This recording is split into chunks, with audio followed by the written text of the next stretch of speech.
Hello friends, thumbnail आपने देख ही लिया होगा। ये क्लास हमारी किसके लिए है? सीटेट के लिए। जो हमारा सीटेट 2024 में होगा, इसमें हम पर्यावरण अध्ययन पढ़ेंगे। 15 क्वेश्चन हैं जो ऑनलाइन पेपर हुआ था और जिसमें पूछे गए थे वो क्वेश्चन है। प्रीवियस ईयर क्वेश्चन एनसीईआरटी और पेडागोगी दोनों हैं इसमें, और काफ़ी इम्पोर्टेंट क्वेश्चन है ये, हर बार रिपीट हुए थे क्वेश्चन। तो फ्रेंड्स, अगर आपने मेरे चैनल को अब तक सब्सक्राइब नहीं किया है तो सब्सक्राइब ज़रूर कर लेना। चलिए स्टार्ट करते हैं। पहला क्वेश्चन देखते हैं। पहला क्वेश्चन है, हमारे देश में पाए जाने वाले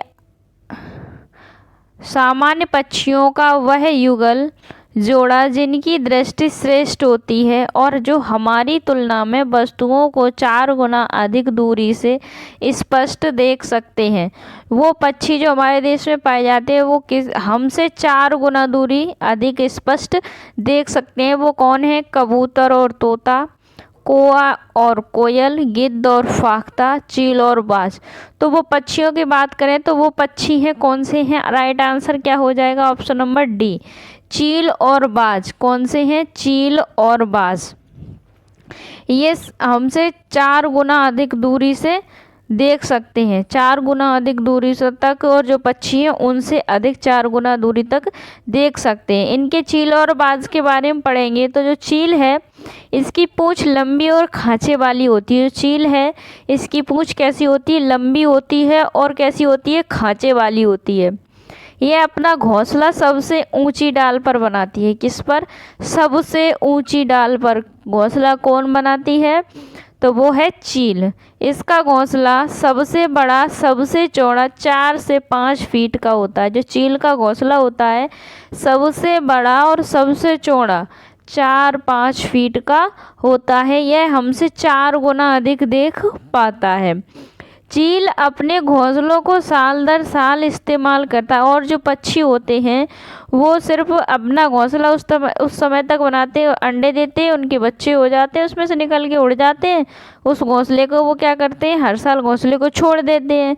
लेकिन जो चील है वो कई सालों तक अपने घोंसले को उपयोग करता है। चील जमीन पर पड़ी हुई चीज को 1 से 2 किलोमीटर दूर से देख लेता है। अगर कोई चीज जमीन पर पड़ी है तो ऊंचाई पे वो उड़ रहा है तो कम से कम 1 से 2 किलोमीटर दूरी तक वो उसको देख सकता है। गिद्ध के बारे में पढ़ेंगे। तो गिद्ध मरे हुए पशुओं के शवों को खाकर पर्यावरण में प्रकृति की सफाई करते हैं। प्रकृति का सफाई कर्मी किसे कहा जाता है? तो प्रकृति का सफाई कर्मी गिद्ध को कहा जाता है। कई बार क्वेश्चन पूछा गया है कि प्रकृति का सफाई कर्मी किसे कहा जाता है, तो वो कौन है? गिद्ध। भारत में गंजे सिर वाले गिद्ध पाए जाते हैं। इनका सिर देख रहे हो, गंजे सिर वाले, इनके सिर पर बाल नहीं है। तो गंजे सिर वाले गिद्ध कहाँ पर पाए जाते हैं? भारत में। गिद्ध को रेड डाटा बुक में शामिल किया गया है। जो रेड डाटा बुक है वो उसमें किसको? विलुप्त जो प्रजातियां हैं उनको रेड डाटा बुक में शामिल कर लिया जाता है। तो गिद्ध भी विलुप्त प्रजातियों में से एक है, इसको रेड डाटा बुक में शामिल कर लिया गया है। गिद्ध के दिखाई न देने का कारण डाइक्लोफेनाक दवा को खाने के बाद किसी पशु की मौत हो जाती है तो उसका मांस खाने से गिद्ध मर जाते हैं। जब पेन किलर पशुओं को दी जाती है उसके बाद जो पशु होते हैं उनकी मृत्यु हो जाती है। अगर उनके मांस को ये गिद्ध खा लेते हैं तो इन गिद्ध की भी मृत्यु हो जाती है। गिद्ध अपने पैरों पर पेशाब करते हैं। जो गिद्ध होते हैं वो अपने किस पर? पैरों पर पेशाब करते हैं। गिद्ध हमसे 4 गुना अधिक देख पाते हैं। किससे? हमसे 4 गुना अधिक देख पाते हैं। कौन? तो जो गिद्ध, इसमें राइट आंसर क्या है? गिद्ध, चील और बाज। 3 ऐसे उसमें जिसमें पूछा गया था चील और बाज के बारे में, चील और बाज के बारे में, और इसमें एक गिद्ध और है। कौन सा है? गिद्ध। ये 3 पक्षी ऐसे हैं जो हमसे 4 गुना अधिक दूरी तक देख पाते हैं। ठीक है, चील, गिद्ध और बाज। तो राइट आंसर क्या हो गया? एक का डी। अगला क्वेश्चन है, नीचे दिए गए किस राज्य के पहाड़ों के जंगल में लोग झूम खेती के तरीके को अपनाते हैं? झारखंड, मिजोरम, असम, छत्तीसगढ़। झूम खेती को किस राज्य के लोग अपनाते हैं? तो राइट आंसर आपका क्या होगा? क्वेश्चन नंबर 2 का राइट आंसर जल्दी से बताइए कौन सा होगा? तो इसका जो राइट आंसर है ऑप्शन नंबर क्या होगा? मिजोरम। ऑप्शन नंबर बी क्या होगा? मिजोरम।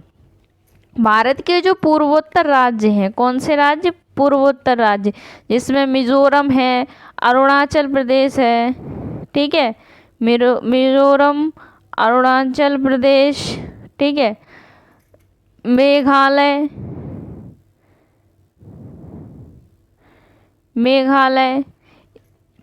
इन जंगलों के लोग झूम खेती करते हैं, ठीक है। मिजोरम, अरुणाचल प्रदेश, मेघालय, इन जंगलों के जो लोग हैं वो क्या करते हैं? झूम खेती करते हैं, ठीक है। इसमें क्या होता है कि जंगलों को काट कर उनको जलाकर क्यारियाँ बनाई जाती हैं। जैसे जंगल हैं उनको पहले काट देते हैं, फिर उसमें आग लगा देते हैं, जलाकर फिर उसमें क्या बनाई जाती हैं? क्यारियाँ बनाई जाती हैं। इसको स्लैश एंड बर्न कृषि के नाम से भी जाना जाता है। जो झूम खेती है इसको और क्या बोलते हैं? स्लैश एंड बर्न कृषि, ठीक है। तो जो मिजोरम है वहाँ कौन सी खेती की जाती है? झूम खेती। अगला क्वेश्चन है, क्वेश्चन नंबर 3 है, निम्नलिखित में से वह युगल चुनिए जो हमारे देश के एक राज्य और एक केंद्र शासित प्रदेश से मिलकर बना है।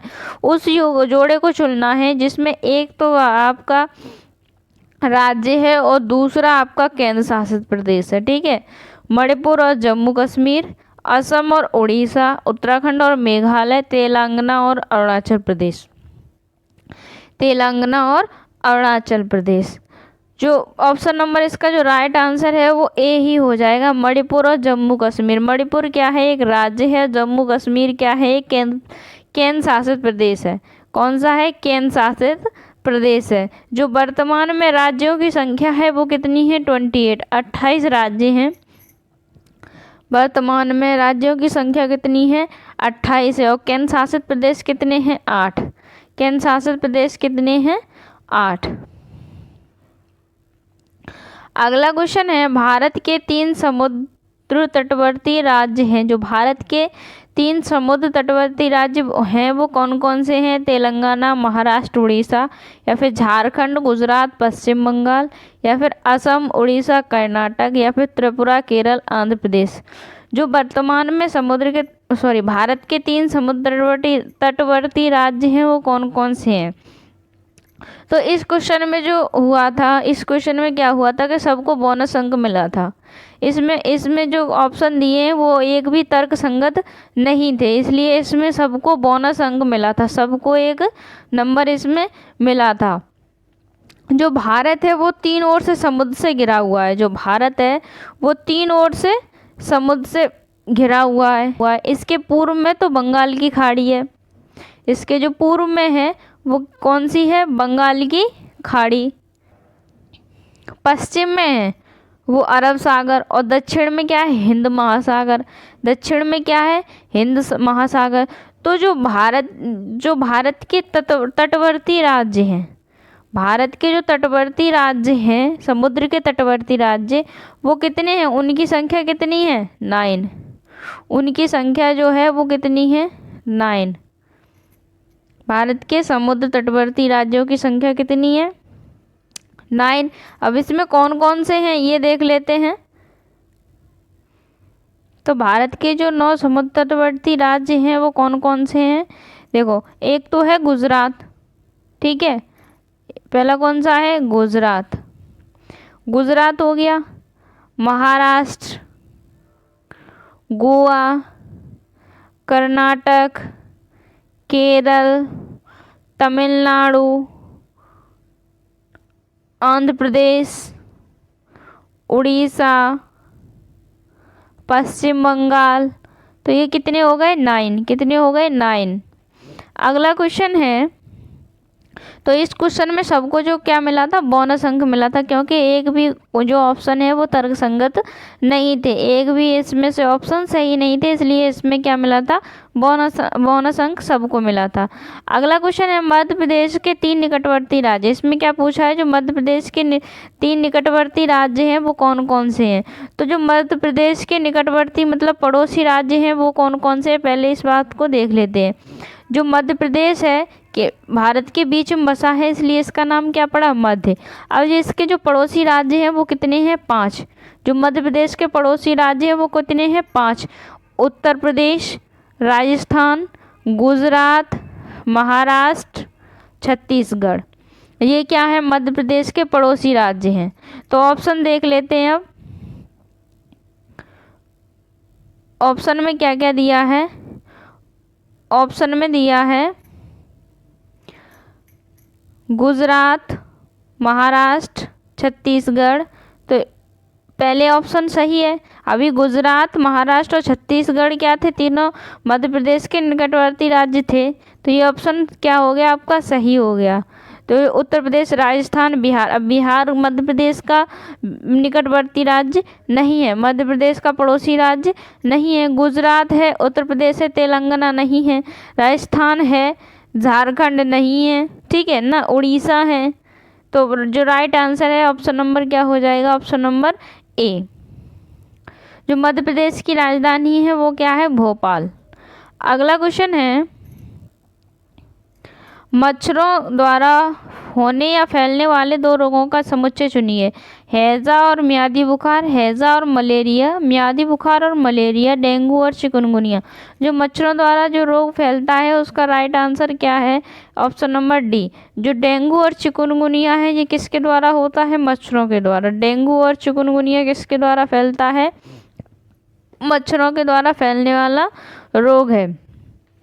तो ऑप्शन नंबर क्या हो जाएगा, option number D. Option number right answer क्या हो जाएगा, option number D. Question number 6 का राइट आंसर क्या हो जाएगा, ऑप्शन नंबर डी। डेंगू और चिकनगुनिया किसके द्वारा फैलता है, मच्छरों के द्वारा। अगला क्वेश्चन है पहाड़ी क्षेत्र की किसी लड़की ने अपने राज्य के अधिकांश घरों के बारे में निम्नलिखित विवरण दिया। हमारे यहाँ वर्षा बहुत होती है, हिमपात भी होता है मतलब बर्फ़ भी पड़ती है, जब ठंड अधिक हो जाती है तब धूप में बैठना अच्छा लगता है, हमारे घर पत्थर अथवा लकड़ी से बनाए जाते हैं, हमारे घरों की छतें कैसी होती हैं, ढालू होती हैं। जो घर हैं उसके लकड़ी के या पत्थर के बनाए जाते हैं, जो वहाँ की छतें होती हैं वो कैसी होती हैं, ढालू होती हैं, और वहाँ बहुत वर्षा भी होती है, ठीक है, वर्षा भी होती है, बर्फ़ भी पड़ती है, ठंड अधिक हो तो धूप में बैठना अच्छा लगता है। तो वो कहाँ का है, ठीक है, तो वो किस राज्य की बात कर रही है, हिमाचल प्रदेश की, असम की, बिहार की, लद्दाख की। जो असम है वहाँ पर माना कि बारिश ज़्यादा होती है, वहाँ घर जो हैं वो किसके बनाए जाते हैं, बाँस के खम्भे के। बाँस के खम्भों पर वो घर बनाया जाता है, वो कहाँ बनाया जाता है, असम में। लेकिन बाँस के खम्भों की अभी बात नहीं हो रही है, वहाँ घर की छतें कैसी होती हैं, ढालू होती हैं। कैसी होती हैं, ढालू छतें बनाई जाती हैं, ताकि जो बर्फ़ पड़े वो जमे ना, फिसल के नीचे आ जाए, छत पर बर्फ़ जमे ना, इसलिए वहाँ की छतें कैसी बनाई जाती हैं, ढालू बनाई जाती हैं। तो इसका जो राइट आंसर है ऑप्शन नंबर क्या है, Himachal Pradesh. Option number right क्या हो जाएगा इसका, Himachal Pradesh. Option number right Himachal Pradesh. अगला क्वेश्चन है,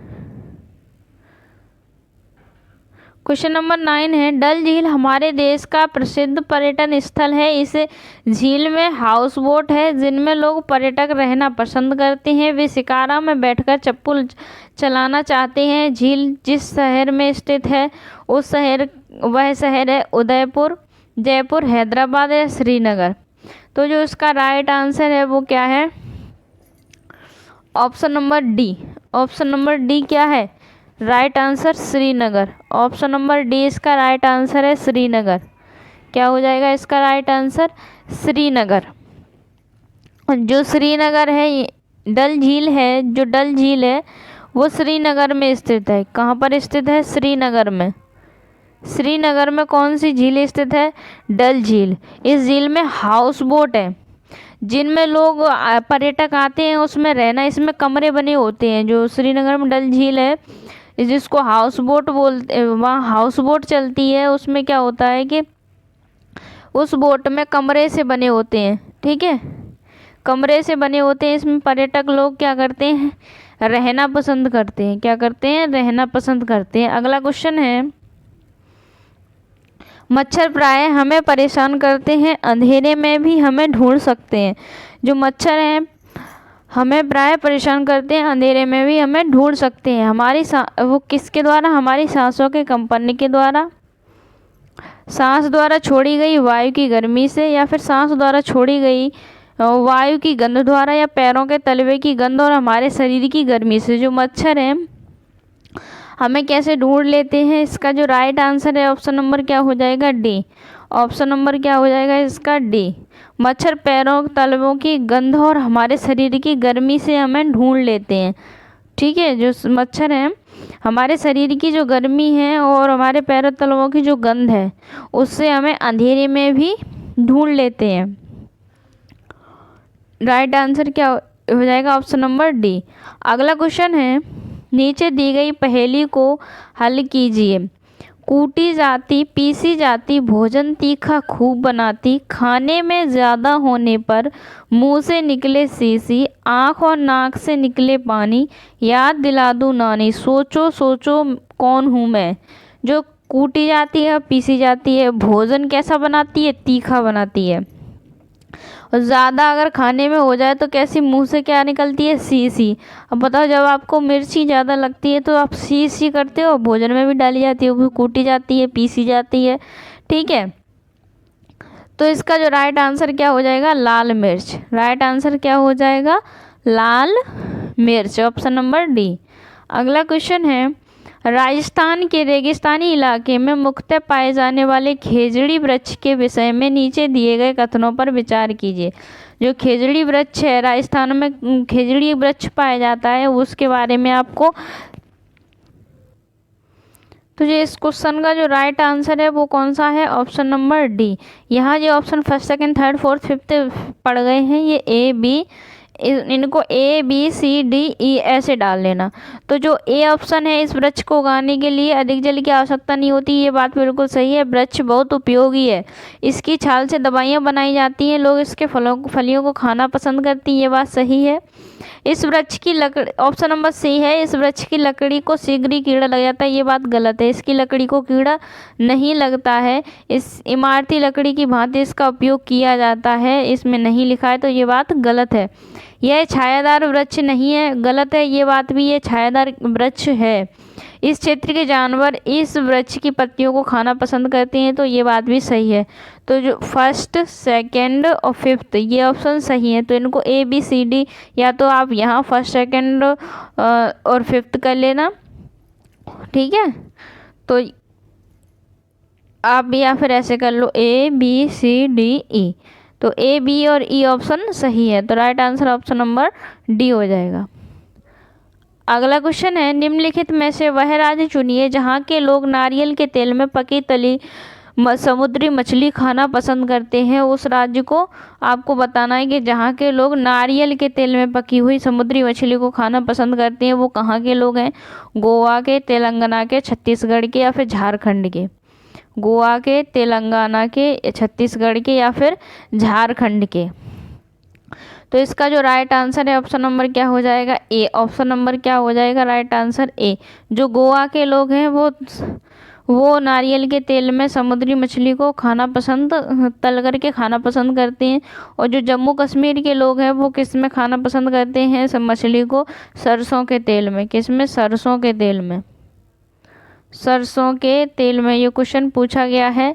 गोवा के लोग नारियल के तेल में मछली को तलकर खाते हैं, जम्मू कश्मीर के लोग सरसों के तेल में मछली को तलकर खाते हैं। तो ऑप्शन नंबर इसका राइट आंसर क्या हो जाएगा? ए। अगला क्वेश्चन है, पर्यावरण अध्ययन ज़्यादा प्रभावशाली होगा यदि शिक्षक, पर्यावरण अध्ययन कब प्रभावशाली होगा यदि शिक्षक विषय में पारंगत होगा या शिक्षक ने आपको पेडागोगी में बेस्ट आंसर चुनना है जो सबसे उत्तम हो, उस आंसर को आप चुनेंगे। तो विषय में पारंगत हो तब ज़्यादा पर्यावरण अध्ययन प्रभावशाली होगा, या फिर शिक्षक ने उद्देश्य पाठ, जो शिक्षक है उसने पाठ के उद्देश्य को पहले ही बता दिया हो, या विभिन्न अर्थपूर्ण और महत्वपूर्ण सीखने के संसाधनों का प्रयोग करता हो, यह विषय पूरा करने पर घर के लिए दत्तकार्य देता हो, दत्तकार्य मतलब होमवर्क देता हो। तो इसका जो राइट आंसर है, देखो विषय में पारंगत हो, सही बात है, लेकिन आपको इसमें क्या करना है, बेस्ट आंसर चुनना है। शिक्षक ने अगर शिक्षक पाठ के उद्देश्य को पहले ही बता देगा तो क्या जो पर्यावरण अध्ययन है सबसे ज़्यादा प्रभावशाली होगा लेकिन कम होगा। इसमें पूछा क्या है, ज़्यादा प्रभावशाली। तो जो ऑप्शन नंबर सी है वो इसका राइट आंसर होगा, विभिन्न अर्थपूर्ण और महत्वपूर्ण सीखने के संसाधनों का प्रयोग करता हो। पर्यावरण शिक्षण है जो अध्ययन प्रभावशाली तब होगा यदि शिक्षक विभिन्न अर्थपूर्ण और महत्वपूर्ण सीखने के संसाधनों का प्रयोग करता हो। जो संसाधन है जो अध्ययन को क्या बना एक रुचिकर और प्रभावी बना देते हैं, जिससे छात्र का क्या होता है, चिंतन और तर्क शक्ति का डेवलपमेंट होता है, उसका विकास होता है। जो कक्षा में जो उदास बच्चे बैठे रहते हैं, बोर होते हैं, नीरस, तो उससे क्या होता है, उसकी नीरसता खत्म होती है और बच्चे उत्साहित होकर ज्ञान प्राप्त करने के लिए तत्पर होते हैं। तो जो राइट आंसर क्या हो जाएगा, ऑप्शन नंबर सी। अगला क्वेश्चन है और लास्ट क्वेश्चन है, पर्यावरण अध्ययन को एकीकृत करने की आवश्यकता क्यों है? क्योंकि बच्चा खंडित बातों के बजाय संपूर्णता में बातों को आसानी से समझता है, या फिर क्योंकि बच्चा अमूर्त बातों से अपने अनुभव जोड़ पाता है, क्योंकि बच्चा संपूर्णता में बातों को आसानी से रट सकता है, क्योंकि बच्चा खंडित बातों को आसानी से समझकर सार्थक समझ में विकसित कर पाता है। जो पर्यावरण अध्ययन है उसको एकीकृत करने की आवश्यकता है, इसका जो राइट आंसर ए है वो सही हुआ, क्योंकि बच्चा जो है खंडित बातों को की बजाय उसको संपूर्णता में आसानी से समझ सकता है। अगर उसको छोटी छोटी चीज़ों को आप एक ही चीज़ को 10 जगह तोड़ दोगे तो बच्चे को समझने में कठिनाई होगी। अगर आप उसी चीज़ को पूरा उसके सामने प्रस्तुत कर दोगे तो बच्चा जल्दी समझेगा, तो बच्चा क्या करेगा, उस चीज़ को जल्दी समझेगा। पर्यावरण अध्ययन बच्चों को सिर्फ उनके वातावरण से ही परिचित नहीं कराता, जो उनका परिवेश है, वातावरण है, उससे परिचित नहीं कराता, बल्कि जो उनके परिवेश का जो आपसी संबंध है उसको मजबूत भी करता है। क्या करता है, मजबूत करता है। जो पर्यावरण अध्ययन के लिए सबसे महत्वपूर्ण है वो कौन सा है, बाल केंद्रित होना चाहिए। उसका जो अध्ययन है वो कौन सा, बच्चों को जो पढ़ाने का तरीका है वो बाल केंद्रित होना चाहिए, इससे बच्चा जल्दी सीखेगा चीज़ों को। तो thank you for watching. Video अच्छी लगी हो तो मेरे चैनल को लाइक, शेयर एंड सब्सक्राइब ज़रूर करना।